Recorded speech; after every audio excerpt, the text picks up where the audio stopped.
მე ჩავწერე ვიდეო დიდოსტატის მარჯვენაზე და გითხარით რომ ყველაფერი ის რაც ხდება ჩვენ თავს, ანუ მასების თავს, უბრალო ადამიანების თავს, ყველაფერი ეს არის ჯერ ლაბორატორიებში, სხვადასხვა ცხოველებზე გაკეთებული ექსპერიმენტები და შემდეგ ეს გადმოდის სოციუმში და ასევე წიგნებში და იგივე ხდება.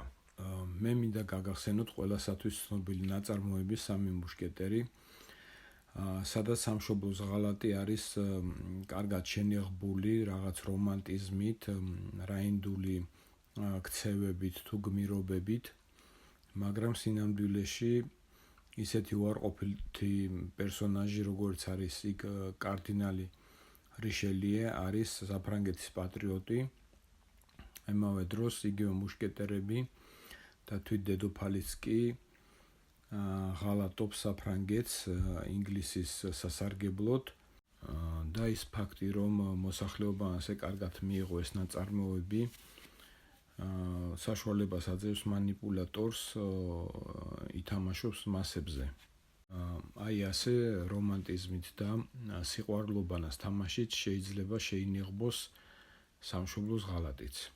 ესეთ მოვლენებს ხედავთ ჩვენ საქართველოში, როდესაც სამშობლოს ღალატი არის შენიღბული რაღაც რომანტიკით, რაღაც იქ ვიღაც გოგო გამოუშვეს, მერე აქ ვიღაცას ჩაეხუტა, იქ აჩვენებენ რაღაც წერენ კომენტარებს, აი შვილო თქვენ გენაცვალეთ და რაღაც ეს უტვინო ქალები, რომლებიც სადღაც იტალიაში ვიღაც ბებიებს უვლიან და თავი ჩათვალეს რომ ისინი ევროპელები არიან, ხო? ეხლა მოსამსახურე ევროპელები, ხო?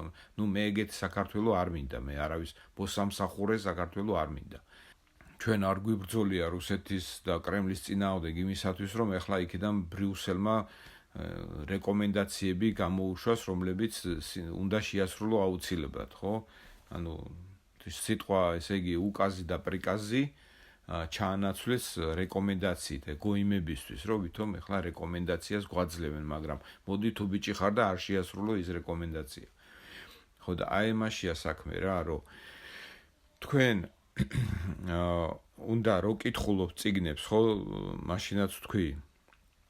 მან სიტყვების რაოდენობას ნუითვლით, გამოიტანეთ აზრი მაგ წიგნებიდან, რომ შეიძლება სახელმწიფოს ღალატი იქნას შეფარული ესეთი რომანტიკით, ესე იგი ბიჭი და გოგოს სიყვარულებით და გამოიწერეთ არხი, გააზიარეთ არხი, დააფინანსეთ, გააკეთეთ დონაცია და გვპირდებით, რომ თქვენი აზროვნება უფრო საინტერესო გახდება. დიდი მადლობა.